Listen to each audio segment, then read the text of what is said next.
درود بپایان نثار یکایک شما باد بینندگان عزیز.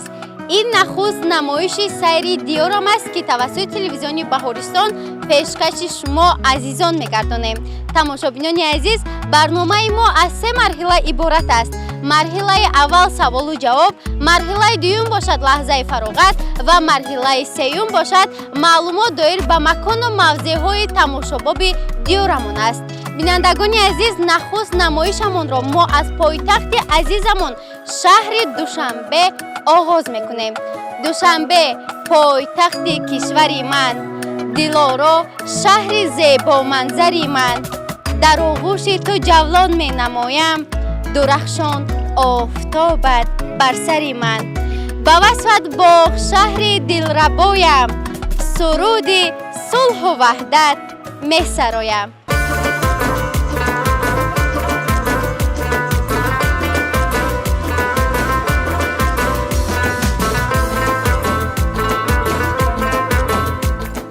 بینندگان عزیز، این زمان ما قرار داریم در نزد پارلمان تاجیکستان. طوری که خود شما دیده ایستادید، همگان به تماشای پایتخت عزیزمان شهر دوشنبه برآمدند. باید رفته از نزدیک با آنها هم صحبت میشویم. رفتیم.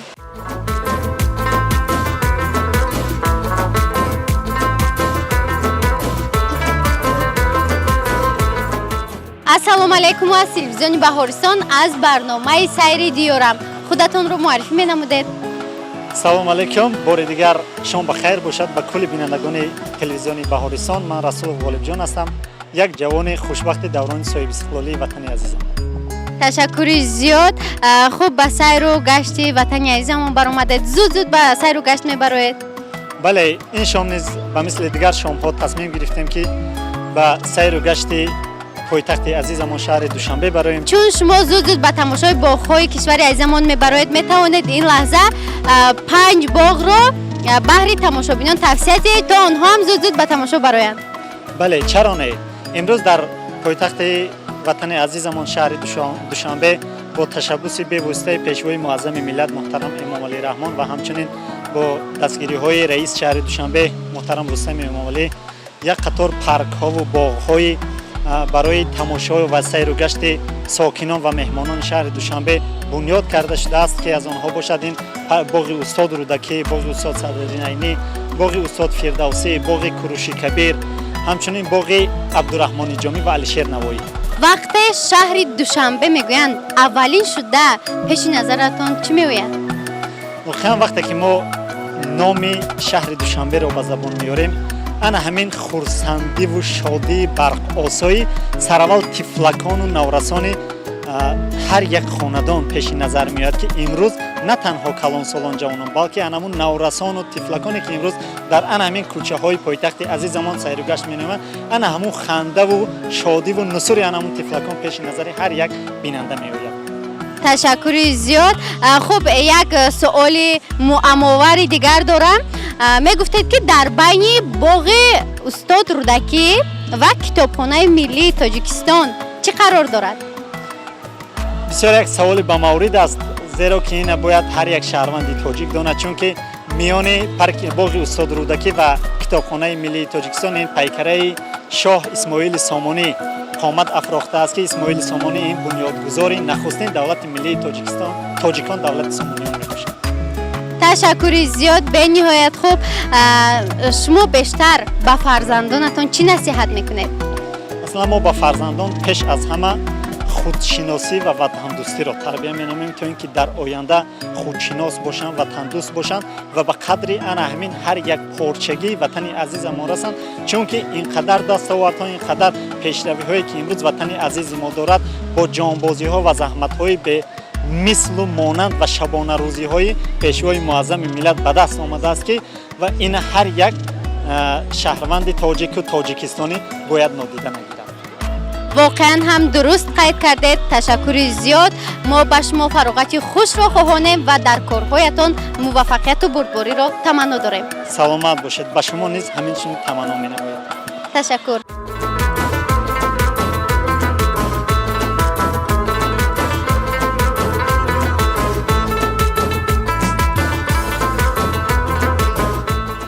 салом алейкум. мо аз телевизиони Баҳористон аз барномаи сайри диёрамон. Чуноне ки мебинам шумо бо ҳамроҳии оилаатон ва набераҳоятон ба тамошои ватани азизамон баромадед. албатта хеле хуш аст ки дар ин бегоҳии тобистон ба сайру гашти душанбеи азиз бароед ва манзараҳои хуб, биноҳои хеле зебо сохтагӣ ки ин ба ҳусни пойтахти мо бо ҳусни тоза зам мекунад. шумо зуд бо ҳамроҳии набераҳоятон ва фарзандонатон ба тамошои шаҳри азизамон мебароед. мо бисёртар мебароем ба тамошои душанбе.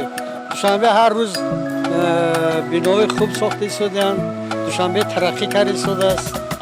хуб, ташаккури зиёд. суоле доштам. насиҳати аз ҳама муҳиме ки шумо ба фарзандонатон мекунед? насиҳати аз ҳама муҳиме ба фарзандон мекунам ки фарзандот хонанд, омӯзанд ва ҳамқадами замон бошанд. метавонед ин лаҳза ба яке аз фарзандонатон занг занед ва гӯед ки ба телефони шумо 100 сомонӣ партоянд?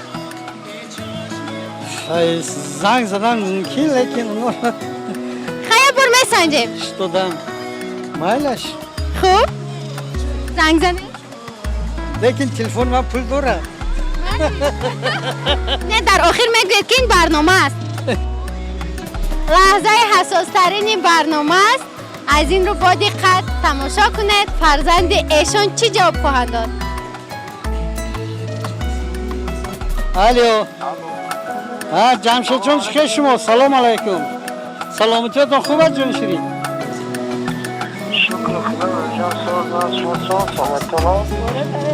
ҷамшедҷон, шумо телефони ман ба 100 сомон партофта метавонед? раҳмат нафард ҳаст. ҳамин тамошо буромдем барои ҳамин инҷа гуфтан. раҳмат бачам. ташаккури зиёд. узри зиёд ки мо шуморо ғам додем. ба шумо фароғати хушро хоҳонем. доимо сиҳату сарбаланд ва доим дар канори ҳамдигар бошед. саломат бошед. ташаккури зиёд. саломат бошед. намоиш мо идома дорад. мо меравем то ин ки бо дигар сокинони шаҳр ҳамсӯҳбат шавем.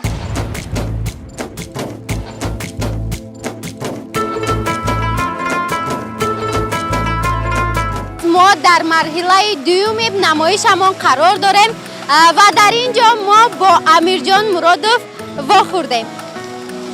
салом алейкум, шом бахайр бошад. шоми шумоам бахайр бошад. шоми тамоми бинандагони телевизиони Баҳористон шомашон бахайр бошад. ташаккури зиёд. бинандагони азиз, фикр мекунам зиёдиҳо Амирҷон Муродовро мешиносанд, зеро Амирҷон Муродов ғолиби озмуни Парвин дар соли 2019 ва ғолиби озмуни Тоҷикистон ватани азиз ман дар соли 2021 аст. хуб, Амирҷон, метавонед ин лаҳза баҳри тамошобинони телевизиони Баҳористон як суруде замзама кунед, чунки мо дар марҳилаи дуюми намоишамон қарор дорем ва ин марҳилаи фароғатӣ аст. саломат бошен. як суруд пешкаши тамоми бинандагони телевизиони Баҳористон мегардонем. марамат. бағалам кун, бағалам кун, бағалам кун, бағалам кун, хастам аз амолам, бағалам кун, аз худу ғайр малолам, бағалам кун, оғӯши гарми ту аз дунёям, бе ту медони ки нолам, бағалам кун. جان دیهم لحظه رو با هم باشیم احسان و جلالم بغلم کن. تشکر زیاد امیرجان، صدایتان خسته نباشد. میتواند این لحظه یک سرود رقصی دیگر بهر مخلصان خردککتان زمزمه نمایید. سلامت باشید مرحمت. باز آمدان میشگان سیاه عزیزم جان جان از دیده خواب میبرد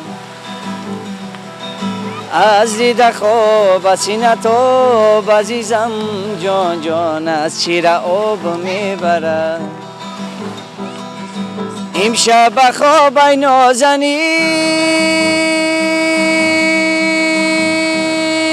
خاکی درد بوسیدم عزیزم جانه امشب خوابای نازنین خاکی درد بوسیدم عزیزم جانه مستی شرابای نازنین عزیزم جان جان از دیده خواب میبرد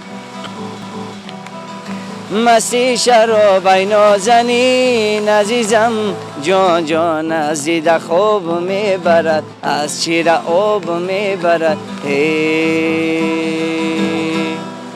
خب تماشابینان عزیز برنامه ما ادامه دارد از این رو با برنامه سیر دیارم بمانید اینجا مخلصکان خوردکک قرار دارند بیاید با آنها هم صحبت میشوند السلام علیکم و علیکم السلام السلام السلام السلام نام شما چی؟ نام من یاسمینه نام شما؟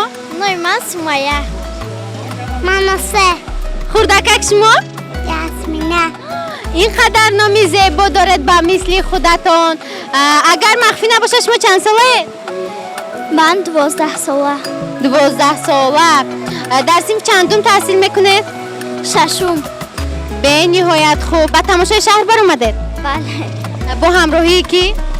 با همراهی پدر و مادرم تماشای شهر به شما پسند آمد؟ بله خب این زمان در تعطیل تابستانه قرار دارد با چه کارها مشغول هستید؟ کتاب مطالعه میکنید؟ بله آخران کتابی که شما مطالعه کرده چی نام دارد؟ آخران کتاب خونده من یتیم می باشد قهرمان این کتاب صدرالدین عینی می باشد و درباره مردی که از 14 سالگی مادرش وفات کرده است به نهایت خوب شما تا حال در یگان آزمون اشتراک کرده اید؟ بله در کدام آزمون؟ در آزمون مشق حسن خط و فروغ صبح دانایی کتاب است یعنی شما اشتراک کننده آزمون فروغ صبح دانایی کتاب است. در این آزمون جای چندم را اشغال کرده؟ جای دوم. جای دوم. از روی کدام نامینت برآمد نمودید؟ نامینت های کودکانه. کودکانه. آفرین. خوب در نقشه ها هست که در یگان آزمون و المپیاده های دیگر اشتراک کنید؟ بله. یعنی شما میخواهید در آزمون فروغ صبح دانایی اشتراک کنید و سزاوار جای اول گردید؟ بله. تشکری زیاد. اشتراکچی خوردکک ما شما شعر میدونید؟ بله. میتوانید این لحظه بحری مخلصان تلویزیون بهارستان شعر خود را قرائت کنید؟ Мама самый лучший друг, это знаю все вокруг. Если нам совсем не мочь, мама сможет нам помочь. آفرین. از شعر خوندهتون برمیاد که شما مادرتون رو دوست میدارید. راستی گپ رو گویید. شما بیشتر مادرتون رو دوست میدارید یا پدرتون رو؟ با هیچ کس نمیگویم، گپ بین خودمون. بسیار کدومیش رو دوست میدارید؟ مادر. مادرتون. ها، برای چی ما از مادرتون بسیار دوست میدارید؟ اون همه کارا رو میکنن. پدرتون شما در هیچی نمیخرد؟ میخرد. باشه با پدرتون شما همه چیز میخرد، شما مادرتون دوست میدارید؟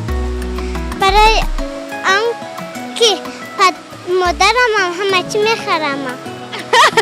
به نهایت خوب. تشکری زیاد. خوب بینندگان عزیز، اینجا صحبت داشتیم با امیر جان مرادوف و مخلصکان خوردکک. برنامه ما ادامه دارد. بیاید میرویم با دیگر ساکنان شهر هم صحبت میشویم.